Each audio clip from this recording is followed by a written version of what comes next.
കണ്ണൻ ഈ ജീവനക്കാരെ തടഞ്ഞാൽ അവരുടെ മനുഷ്യാവകാശം, അവരുടെ ജോലി ചെയ്യാനുള്ള അവകാശം തടയുന്നതിന് തുല്യമാണ്. അത് പാടില്ലാത്തൊരു കാര്യവുമാണ്. അത്തരത്തിൽ എന്തെങ്കിലും പ്രവർത്തനം അവിടെ ഉണ്ടോ? ജീവനക്കാർക്ക് എന്താണ് പറയാനുള്ളത്? അവിടെ പല സ്ഥലങ്ങളിലും അവസ്ഥ ഇതാണ്. ട്രേഡ് യൂണിയൻ പ്രവർത്തകർ ഇടപെട്ട് ജോലി ചെയ്യാൻ തയ്യാറായവരെ കൂടി നിരുത്സാഹപ്പെടുത്തുകയും പിന്തിരിപ്പിക്കുകയും ചെയ്യുന്ന സ്ഥിതി പല സ്ഥലങ്ങളിലും നമ്മൾ കാണുന്നുണ്ട്.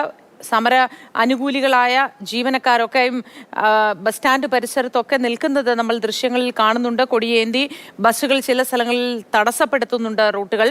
അങ്ങനെയെങ്കിൽ അവർ ജോലി ചെയ്യാൻ തയ്യാറായി വന്നവർക്ക് അവരുടെ അവകാശം ലംഘിക്കുന്ന നടപടി തന്നെയാണ്. വളരെ കാലഹരണപ്പെട്ട സമരമുറയാണ്.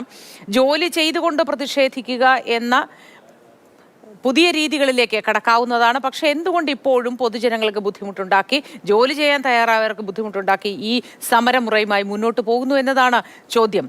കണ്ണൻ നായർ ചേരുന്നുണ്ട്. കണ്ണൻ നായർ, അവിടെ ജോലി ചെയ്യാൻ തയ്യാറായ ജീവനക്കാർ എത്തിയിട്ടുണ്ടോ? അവർക്ക് എന്താണ് പറയാനുള്ളത്?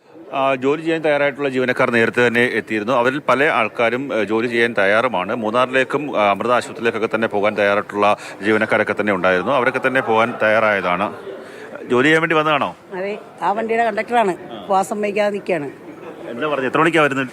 ഇത് എൻ്റെ സർവീസ് 4:30 കുമളിയായിരുന്നു. ഞാൻ വന്നപ്പം ഡ്രൈവർ ഇല്ലാന്നും പറഞ്ഞിട്ട് ആ വേബില് ക്യാൻസൽ ചെയ്യിപ്പിച്ചിട്ട് മൂന്നാറ് പോകണം എന്ന് പറഞ്ഞു. ഞാൻ ഡ്രൈവർ ഓൾറെഡി ഉണ്ട്. ഡ്രൈവറും ഞാനും വണ്ടി വന്നു. റിസർവേഷൻ ഉണ്ടായിരുന്നു. റിസർവേഷനൊക്കെ എൻ്റർ ചെയ്തു. വണ്ടി എടുക്കാൻ ഒരുങ്ങിയപ്പം കൊടി കുത്തിയിട്ട് പോകാൻ പറ്റില്ല എന്നും പറഞ്ഞിട്ട് നിൽക്കുകയാണ്. ഇപ്പൊ കായംകുളം അവർക്ക് അവരും അവശ്യ സർവീസാണ്. ഗ്രൗണ്ട് വാട്ടർ സർവീസ് എങ്ങാണ്ട് ആണ്. അവർക്ക് 11 മണിക്ക് മുമ്പ് ചെന്നില്ല എന്നുണ്ടെങ്കിൽ അവർക്ക് ആബ്സെന്റ് ആവും എന്നുള്ള രീതിയിലാണ് പറഞ്ഞേക്കുന്നത്. അതുകൊണ്ട് അവരിപ്പം സ്വന്തം വണ്ടിയിൽ പോയിട്ടുണ്ട്. ഭീഷണി ഉണ്ടായോ? ഭീഷണി വീഡിയോ എടുത്തപ്പോൾ പറയുന്ന കേട്ടു. പിന്നെ വൈകുന്നേരം ഒക്കെ കാണിക്കാന്നൊക്കെ അവരോട് പറഞ്ഞായിരുന്നു. എന്തോ എന്താണോ എന്തോ. നമ്മൾ ഈ മന്ത്രിയുടെ ആഹ്വാനം അനുസരിച്ച് ജോലി ചെയ്യാൻ ഉറപ്പായിട്ട് ജോലി ചെയ്യാൻ വന്നതാണ്. ജോലി ചെയ്യാനുള്ള അവസരം ഉണ്ടായില്ല. ജോലി ചെയ്യാൻ സമ്മതിക്കണില്ല.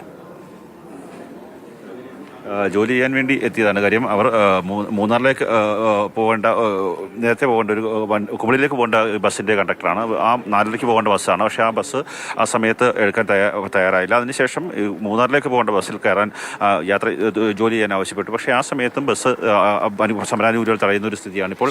അമൃത ആശുപത്രിയിലേക്ക് ജോലി ചെയ്യാൻ തയ്യാറായവർ കൂടി ഇത്തരത്തിൽ ഉണ്ട് എന്നതാണ്. ആരും വരാത്തത് കൊണ്ട് സർവീസ് നടത്തുന്നില്ല എന്ന് പറയുമ്പോഴും ജോലി ചെയ്യാൻ തയ്യാറായ ജീവനക്കാർ നിരവധിയുണ്ട്. കൊല്ലത്തു നിന്നുള്ള വിവരം അതാണ്.